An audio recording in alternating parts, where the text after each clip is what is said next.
Bab 52 Rumah Sakit Jiwa.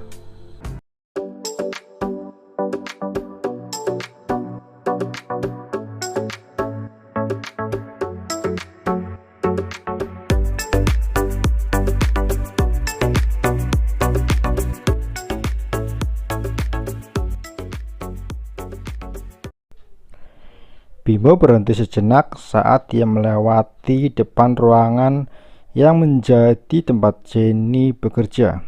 Tidak terlihat Jenny ada di sana. "Ibu Jenny masih cuti," ucap sang sekretaris kepada Bimo yang seolah paham isi dalam pikiran atasannya itu. "Berapa lama dia cuti?" tanya Bimo. Sang sekretaris nampak terdiam, seperti mencoba mengingat informasi perihal izin cuti kerja mantan istri bosnya itu. "Kalau tidak salah 2 minggu, ucap sekretaris. "Bagaimana dengan proyek yang sedang ditanganinya? Apa sudah ada kemajuan lagi?" tanya Bimo sambil menatap serius pada sekretaris kepercayaannya. Dia menyelesaikan tugasnya sebelum dia mengambil cuti dan hasilnya pun sangat baik, jelas sang sekretaris. Bimo menghela napas panjang, lalu membenarkan posisi duduknya sembari mengambil salah satu dokumen yang sudah menumpuk di meja kerja. "Baiklah, kau boleh pergi sekarang," perintah Bimo kemudian.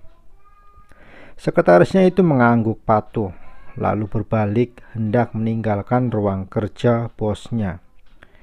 Namun niatnya urung seketika ketika dia mengingat sesuatu yang harus disampaikan kepada Bimo sebelum dia pergi. "Oh iya, saya hampir lupa. Nanti sore Anda ada jadwal meeting dengan klien," ucapnya yang langsung dibalas anggukan ringan oleh Bimo.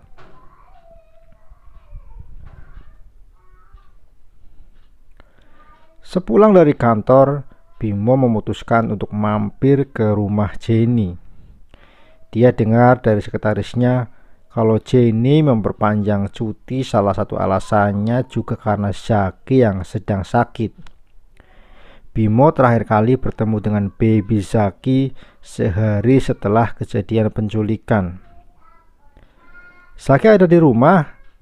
ucap Bimo kepada pengasuh Zaki yang baru saja membukakan pintu. "Maaf Pak Bimo, Zaki tidak ada di sini. Dia sedang liburan bersama Ibu Jenny dan Pak Fadli," jelas bibi pengasuh kepada Bimo. "Berlibur?" ulang Bimo sembari mengernyitkan alisnya. Bibi pengasuh langsung mengangguk menanggapinya. "Katanya Zaki sedang sakit," tanya Bimo lagi dengan ekspresi tak percaya. "Benar, Zaki sedang sakit saat Pak Fadli dan Ibu Jenny membawanya," jawab bibi pengasuh berterus terang. "Brengsek, orang tua macam apa mereka itu? Anak sedang sakit malah diajak berlibur." Bimo geram hingga mengompati Fadli dan Jenny yang menurutnya egois, hanya memikirkan kesenangan mereka sendiri tanpa mempedulikan kesehatan anaknya.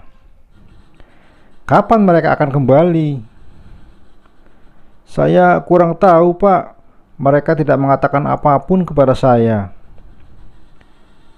Bimo terlihat geram dan kesal, tetapi tidak bisa dilampiaskan karena orang yang membuatnya marah tidak ada di sana sekarang.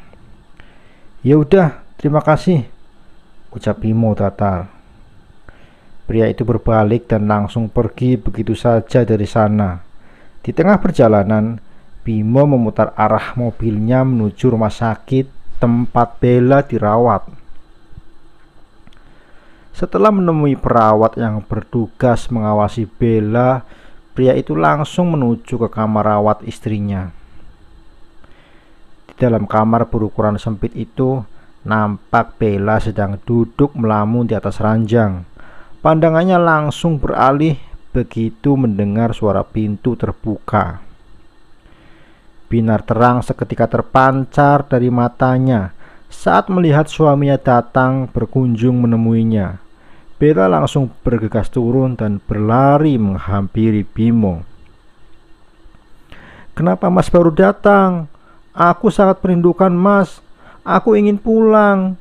Aku tidak betah tinggal di sini," ujar Bella sembari memeluk Bimo dengan erat sekali. "Lepaskan aku, Bella. Kau membuatku sesak," ucap Bimo. "Tidak mau. Kalau aku lepaskan, Mas pasti akan pergi meninggalkanku," jawab Bella. "Lepaskan aku dulu. Aku benar-benar sesak napas sekarang," ujar Bimo kesal.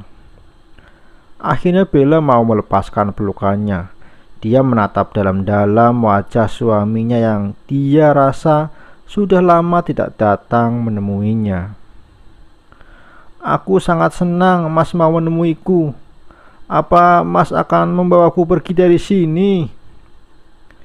Bella tersenyum sembari bergelayut manja di lengan Bimo.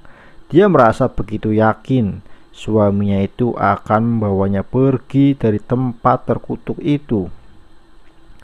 "Aku datang karena ingin bertanya padamu," jawab Bimo tenang. Tiba-tiba saja Bella menjauhkan tangannya yang semula bergelayut manja. "Jadi Mas datang bukan ingin menjemputku? Kenapa Mas?" tanyanya lirih. Nampak jelas terlihat sorot kekecewaan terpancar di matanya. "Tempat ini sudah cocok untukmu sekarang. Kau tidak akan pulang jika kondisi kau masih seperti ini," ujar Bimo dengan nada datar tanpa perasaan. "Bebaskan aku dari sini, Mas. Aku sudah tidak tahan tinggal di tempat terkutuk ini. Aku tidak gila, Mas," teriak Bella lagi sembari menangis histeris. Bella berteriak-teriak mengeluarkan umpatan dan makian hingga terpaksa Bimo memanggil dokter untuk menenangkan istrinya. Dokter pun datang dan memberikan obat penenang untuk Bella. Mata Bella terpejam dengan sendirinya seiring efek obat yang sudah bereaksi di dalam tubuhnya. "Terima kasih atas bantuannya, Dok," ucap Bimo, diiringi senyum misterius dengan sorot mata yang sulit dijelaskan. "Sama-sama Pak Bimo.